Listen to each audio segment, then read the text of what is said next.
Hello. Okay, I'm doing a sit down video today. I haven't done one of these in a really long time, so I'm actually so excited because obviously I think these are some of your favorite videos and they're kind of what like built my channel in the first place. So I wanted to get into it because I think, as you can see from the title, we're gonna be talking about things that I think OF creators are doing wrong, whether you're just starting or you're still doing this for super long. And these are things that sometimes I even do wrong. So let's chat about it. Let's talk about it. So let's get into the things that I think you're doing wrong as an OF creator. I have a little list on my phone. I wrote 5 different things that I think really round up like the extent of what you could be doing differently. And obviously this is to encourage you to expand what you're doing and grow from what you're doing wrong, not to discourage you.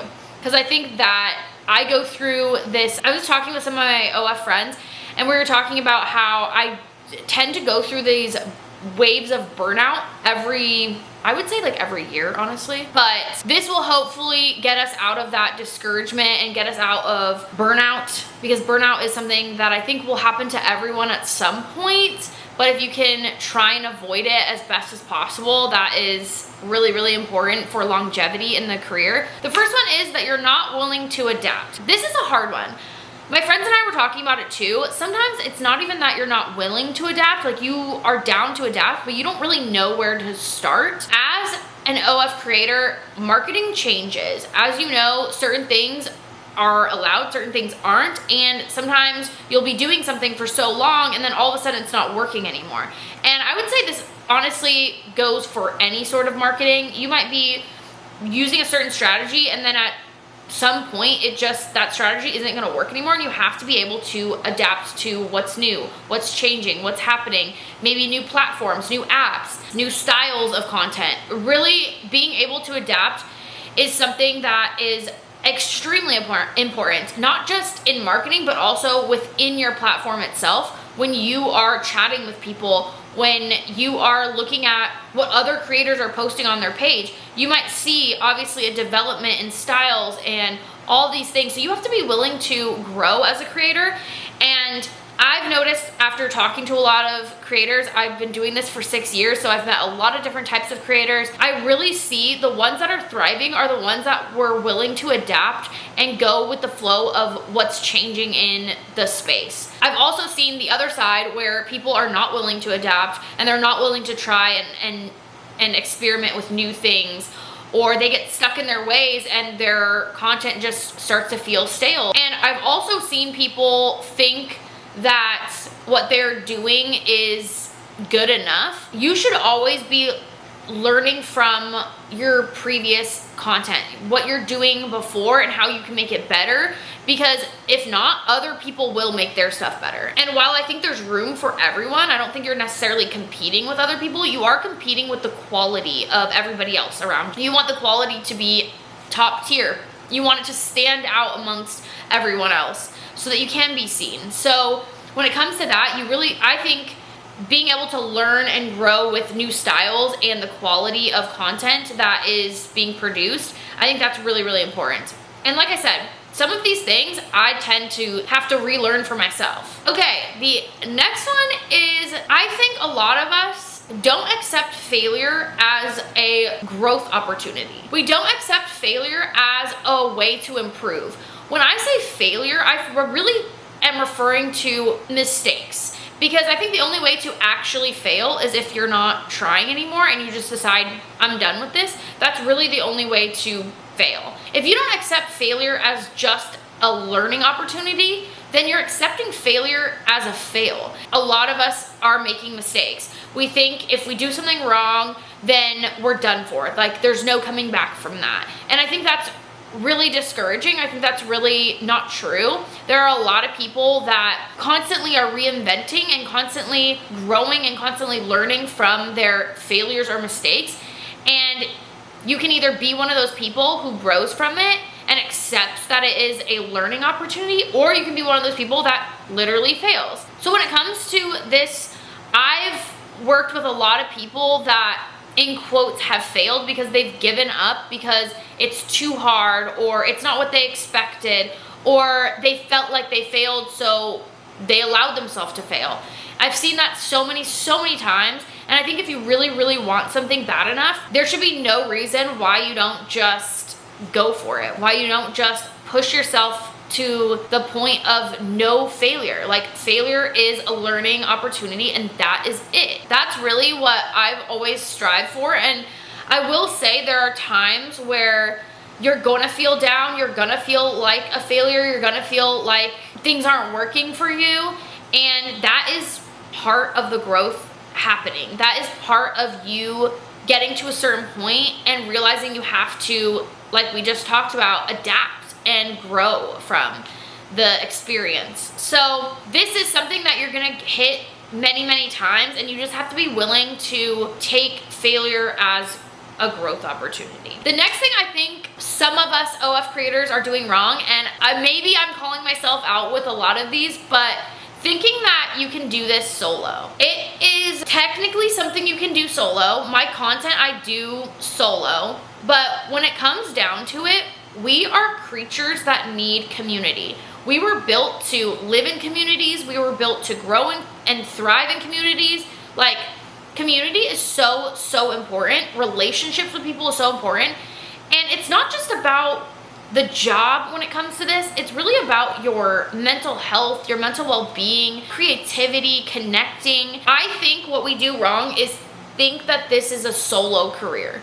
Whether you are doing it solo or not, I think having a community of people and connecting with other people is one of the most important parts of this. You're gonna learn to grow through connection with other people. You are going to feel like you're part of something bigger. You're going to have the motivation to do things. Oh shit, I almost dropped my laptop. Okay. Working from home can be really lonely, so also for your mental health, having community to go to when you're struggling, when you're going through things. I literally don't know what I would do without the community that I met through doing this. I mean, just a few people to call out. I would say Aaron and Blair Beanie, Aaron Kittens, Blair Beanie, and Anne. They were a part of my journey that I'm so thankful for and so incredibly blessed to have met them through this. I couldn't be more thankful for when it comes to this industry. I think even if you want to work alone, which obviously if you're doing this career, maybe that is kind of your plan. Maybe you do it with one other person, or maybe you do work with people on the content and everything, but it is sort of a lonely career unless you are connecting with people. And as much as maybe you think you want to do things on your own, having a little bit of connection can really take you a long way. So the mistake that a lot of people make is thinking that it should be or can be just a solo career. As much as it can be, it shouldn't be something you do solo. As far as, and like I said, I do the content solo, but my heart is really in it when I'm working with other people and connecting with other people. Okay, and the last mistake that I think is the biggest mistake a lot of OF creators make, and we're not getting so specific on the nitty gritty details of how you message here or what you do here, is because that really isn't the big picture, and this video is really about the big picture. So I want you to think about this in a really deep way. I would say this is the most important part. I think the biggest mistake creators make is not putting in the correct amount of effort. Now, does that mean you have to rip yourself to shreds and work so freaking hard? Not always. I mean, sometimes, not always.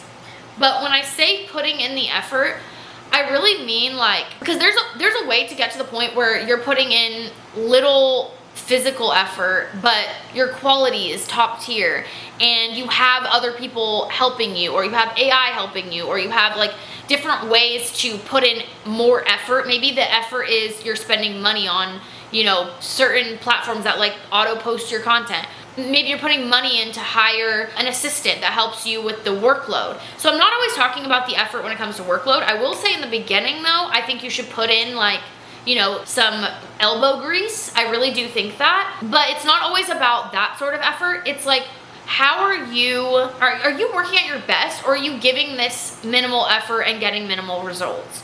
I think that is something that, Like if you can work minimally and get great results, I think that definitely comes with skills and time from learning when you put in that elbow grease.